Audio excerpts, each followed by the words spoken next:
Welcome to today's video on designing a leprechaun's hat for St. Patrick's Day. To start the designing process, let's go to tinkercad.com.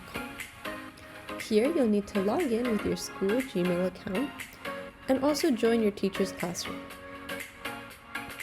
Once you've logged in, you should see this dashboard and go ahead and click the Create button and select 3D Design to begin your project.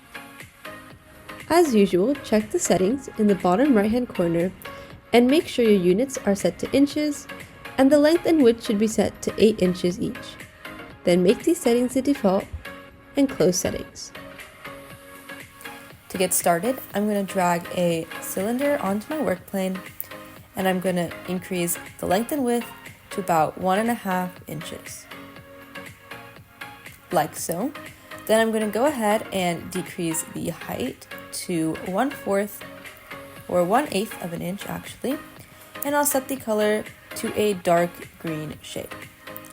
Then I'm going to go ahead and drag another cylinder onto my work plane, and I'm going to set the color to light green, and then I'm going to use my cursor to select both components and vertically and horizontally align the top and bottom of my hat. Next, I'm going to go ahead and make a copy of this light green cylinder. I'm going to set the color to black so we can make the belt for our cap. And then I'm going to decrease the height to 1/4 of an inch. And I'm going to click Shift and increase the length and width to 1 1/8 of an inch.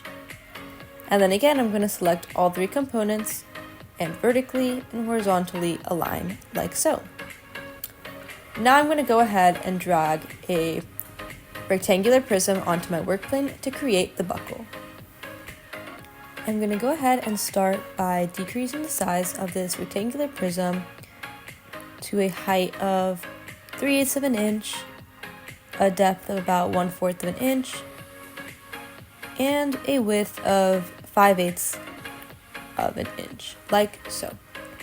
Then I'm going to go ahead and set the color to a dark yellow or golden shade, and I'll make a copy of this, set it to a hollow film, and I'll make it deeper so we can cut through the buckle, and I'll also go ahead and decrease the length and width a bit so that we leave a rim of the golden buckle once we overlap.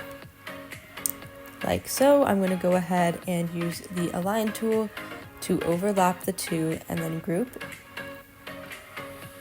And as you can see, I didn't decrease the inner rectangular prism enough, so the base of my buckle got cut out.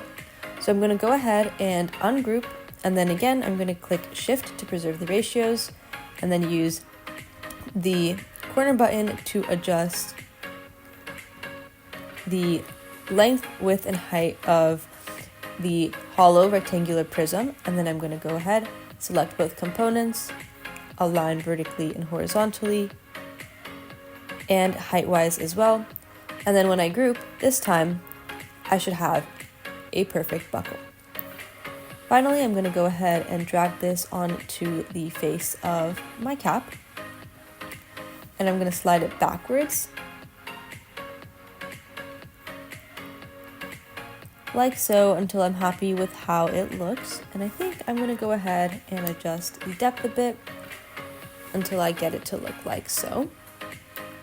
And then finally, to add a little bit of a festive touch, I'm going to go ahead and search for a heart shape in the inventory of basic shapes. And I'll go ahead and drag a heart onto my work plane. I'm going to go ahead and make 4 copies of this heart, and each time I'm going to rotate it 90 degrees and align it so that all 4 hearts create a 4-leaf clover pattern, like so.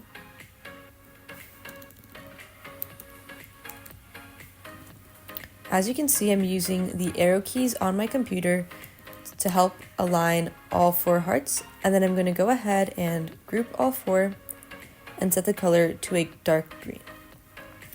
Next, I'm going to click Shift and decrease the size of my 4-leaf clover, and then I'll raise it to the top of my leprechaun's hat like this and drag it to the center of the cap, decreasing the size as needed.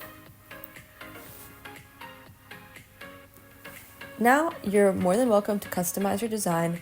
I think I'm going to go ahead and increase the height of the bottom rim of my leprechaun's hat.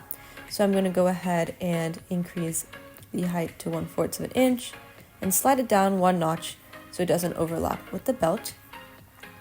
You can also go ahead and group the base component of your hat before you drag the 4-leaf clover on top, and then you can select all the components to more easily and perfectly align, and then you can go ahead and ungroup to bring back the original colors of your design. You can also explore adding some text, adding some more embellishments, and there you have it. A leprechaun's hat to celebrate St. Patrick's Day. Thanks for watching, and I'll catch you in the next one.